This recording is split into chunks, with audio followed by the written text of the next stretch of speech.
My name is Jodie. I'm a writer, I'm an anime lover, I'm a music lover, I am a wife, I'm a cat mom, I am a video game player, and if you're watching this video, then I've been ghosted just like you have. And today I'm going to share with you how I got ghosted not once, but twice by the same person. I met this person on Twitter in the summer of 2022. I'm an avid member of the Sims community. I post my screenshots, my stories. I am very active when it comes to finding CC and things like that. So this person reached out to me and liked my stuff. She followed me. She wanted to know more about my characters, more about my lore. And then she wanted to start collaborating. And I wasn't really looking for a friend at the time. I wasn't really wanting to open myself up to somebody new. I just was kind of doing my own thing. But the more that I started talking to this person, the more I kind of saw a younger version of myself. And I got addicted to that very easily, to the point where I kind of pushed my relationship aside with my husband to focus on this person and to be creative and to have those moments where I had those endorphins flowing again because I was excited. I was creating. I was being, productive again. I was a part of something. And it was easy just to kind of get lost in that situation. And it felt really good. She made me feel magical. She made me feel like I was 16 again. I was in my bedroom at my mom's house writing fan fiction, listening to my music, playing The Sims, doing the kind of stuff that I did back when I was young. And I felt like I recaptured something in my late 30s that I thought had been gone for, was never going to come back. And so I felt really good and really happy. And after everything that had happened before 2022, I kind of felt like I was in a black and white world, kind of like I was Dorothy in The Wizard of Oz. And I opened the door to my farmhouse, and there's this bright Technicolor world just waiting there. And it was bright and it was warm. And so I'd always kind of joked with her that what we had was kind of like an endless summer, just like the Midnight album. And it was warm and it was bright and it was inviting and it was magical, and it was just a lot of laughs, a lot of late nights. It just made you feel young and free again and happy. So it was easy to kind of get lost in that moment of, this is a great friendship. This is, something that I wasn't looking for, but it just kind of snuck up on me.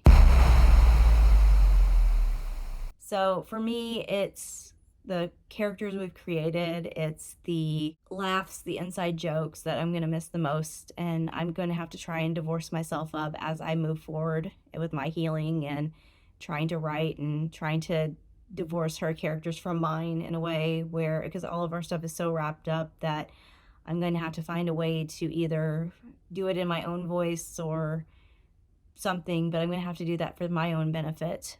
And it's going to be hard to listen to certain songs without thinking of this person. It's going to be hard seeing certain things on the internet without remembering, oh, that reminds me of so and so. And it's going to take a little while, but I know that I'll get past it eventually.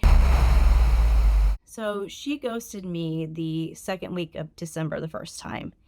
And she had gotten some sort of upper respiratory thing going on. And she swore up and down she had COVID. She was sure of it, very sure, very adamant that she was ill. And she has dealt with a lot of stress in her life. She is a caregiver to aging and mentally ill parents. She has her own varying degrees of mental health that is unmedicated and unregulated. And she deals with a lot of stress. She goes days sometimes without eating, sleeping. And of course, that's all detrimental to her mental health overall. And it contributes a lot to why she makes the kind of decisions that she does. And so, as I said, she got it in her head that, oh, I have COVID, I'm going to die. She just got very overblown and over dramatized. And I even said that to her. I said, I think that you're overreacting and that obviously we all act that way when we get sick. We get over emotional, we overthink, we get irrational. And so I just told her, I said, go take a hot bath, go relax, stay hydrated, get some rest, and I'm sure you'll be okay in the morning. Well, a week went by. I heard nothing. And it's not like this person. This person usually texts me from the time they wake up to the time they fall asleep. And it was like so unheard of, or so like, it wasn't like this person. It wasn't like the person that I talked to every day. And so I thought to myself, well, I know how I am when I'm sick. I don't like to talk to a lot of people. I just kind of want to be left alone. And so she said nothing. I gave it another week. And then I started to really get worried, like really get frantic. And I was like, something's not right here. Something just feels off. And so I decided then I was going to reach out to her mom. And so I found her mom's number.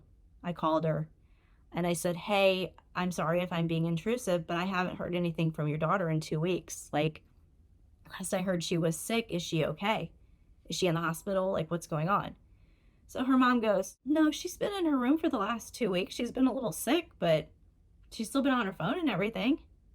And I go, "So she's been okay this entire time, but she just hasn't reached out to me, hasn't thought to text me, hasn't thought to say, hey, I'm alive, just leaving it as I'm sick." And I said, okay. So I was confused. I was bitter. I was angry. I was hurt. So her daughter comes and gets on the phone, and I held my anger in until that point. And then I said, "Do you want to explain to me why you just decided to stop caring, stop, communicating with me? Like, am I just not worth speaking to anymore?" And she goes, "No, I've just been in my head. I've been upset and depressed, and I don't feel like, I started thinking that I wasn't worth being your friend, or you weren't worth being my friend." And so she had told herself all these false narratives that she somehow believed while she was in her own little world, basically. And I told her, I said, "That's not true. I've always been here for you, and I continue to be here for you because I want to be. But when you push me away like this, you give me no choice but to assume that you want nothing to do with me." And so I obviously at that time set my boundaries, and I said, "I'm going to need a lot of reassurances from you because I have anxiety and depression. I'm not much different than you. I worry about you when I don't hear from you. It's not like I can just walk down the street and see if you're okay. You're 6 hours away from me. So I'm going to need those reassurances from you that everything's okay. We need to have a plan in case there's an emergency." And so she reassured me. She said, "I'm not going anywhere. I'm texting you every day. I am reaching out to you. If there's an emergency, I know who to contact." And we moved on from there. And so flash forward to about the end of February to the first week of March. And so she's been having a lot of civil issues at home that is resulting in a court case with an immediate family member. And she doesn't know how to cope with situations she's never been in. She doesn't have very good coping skills, regardless of any situation. And I have tried to be reassuring. I've tried to tell her that if you feel threatened, if you feel like this person that you're in a dispute with is going to harm you in any way, just call the police. If you need me to, I will call the police with you and talk to them. I know what's going on. But I think this person is just so in their head right now, and they feel like this is the problem they created and they have to deal with it, and they don't want to put their burden on someone else, that they would rather suffer in silence than reach out to somebody who could maybe give them some reassurances and maybe make them feel a little bit better or help them cope. So flash forward to last Monday. She gets the court date in the mail saying that she has to go in several months. And I knew the moment she got that, she was going to react poorly to it, because she doesn't like to get off of her schedule. She doesn't function well whenever she has to do something outside of her comfort zone. And so I had said, "Are you okay?" Like, just checking on her. "Are you okay?" And she goes, "Well, I'm not going to worry about this." And I said, "Are you sure? Because I know how you react to certain situations." And she goes, "No, I'm not going to worry about this." And instead, she turned the conversation on the things that she wanted to do. Wanted to work on some new writing projects in the future. She wanted to finish the current project we were working on. She didn't want to be the same person that she was this time last year. She wanted to be a better person. She was very optimistic that she was going to change and that she wasn't going to let these types of things bother her. So then Tuesday comes, Wednesday comes, Thursday comes. I barely hear from her over those 3 days. And I I just assumed because they were spring cleaning that she was just busy and she didn't have time to talk to me. And so I just said, okay. So I sent her a message on Thursday. It was like 9 o'clock at night. I hadn't heard from her. And if you remember correctly, I said she would text me from day to basically passing out at night. And so I sent her a message just jokingly and I said, hey, are you alive? And she replied back, yeah, I'm alive. I'm just getting into the bath. This is the first time I've had to relax all day. And I said, okay. And I said, well, just don't fall asleep in there, because she's done something kind of like that before in the past. And I was just being jokey. I wasn't like, being malicious or anything. Hours go by. My message still stays undelivered. And I just assumed, oh, she probably just got out of the bath and fell asleep, forgot to text me, whatever. Not a big deal. So I sent her one last text and I said, hey, I've worked on some concept art on Twitter, so if you have time to go look at it. Nothing. So then Friday comes and we had some bad storms. And I had said to her, hey, we've got bad weather. I hope you're okay. I hope you have power. I understand if you can't text. So then Saturday comes, Sunday comes, Monday comes, Tuesday comes. Still heard nothing. My messages stayed undelivered. Just nothing ever moved. And so I had said, something's not right again. Something has gone terribly wrong to where she can't reach out to me, or she's refusing to reach out to me. And I think that it's just all the pressure of everything going on, and she's just retreated back inside of herself again. And I'm probably the last thing that she's thought of. And it really hurts to be in this situation again for the second time, and knowing that I have spoken my feelings about this and she knows better and she swore that she would never do this again. Yet here we are again in the same situation. The first time I was angry, bitter, confused mostly. This next time I am stressed out, anxious, I'm angry, I'm bitter, I'm confused again. I feel like I've been betrayed and that everything that she told me was just a complete and utter lie, just to not feel any remorse for what she did. And it hurts and it sucks. I'm better now that I've talked about it a few times, and I'm going to therapy and I'm going to work on myself, because I owe that to myself. I owe giving myself back the control that I let somebody else have, because I wasn't very good to my family. I wasn't very good to myself. I let this person basically control my life and my schedule, and I was there for them. And I don't want to be that person again where I'm at somebody else's beck and call. So I'm taking my control back, and I'm very optimistic that I can get past this and not fall back to where I was back before this person came into my life.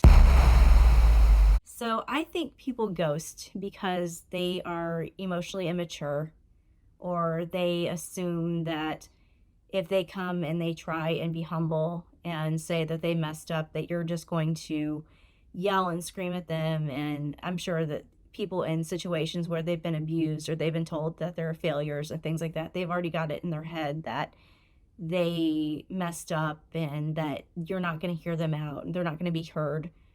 They are just going to, they just don't want to hear the rejection. They just don't want to hear the hard truths because it's already hard enough for them to deal with.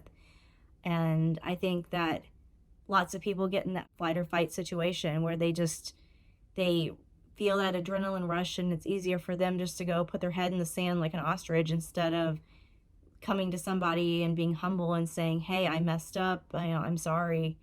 I haven't been a good friend, and I'm sorry that I hurt you. And it just shows a lot about this person, that they can go from one day saying that you're like a sister to them, you're the brightest thing they have in their life, to just dropping you without giving you any type of closure or explanation, or any type of even just a 2-second text to say, hey, I'm alive, but I just need some space right now, or I appreciate what you've done for me, but I just need to work on myself right now.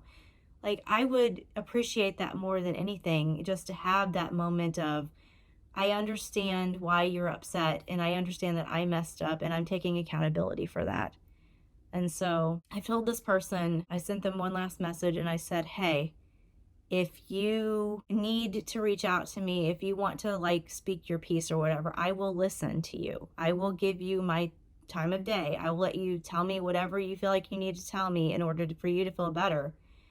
But I also need you to understand that I have to do what's best for me too. And I have to move on from this. And I have to figure out how I'm going to cope and how I'm going to heal post you. So, that being said, when this person, if they message me, I'm going to have to give it everything within me to not go back and let this person take advantage of me again. Like, I don't want to put that stress on my family. I don't want to put that stress on myself.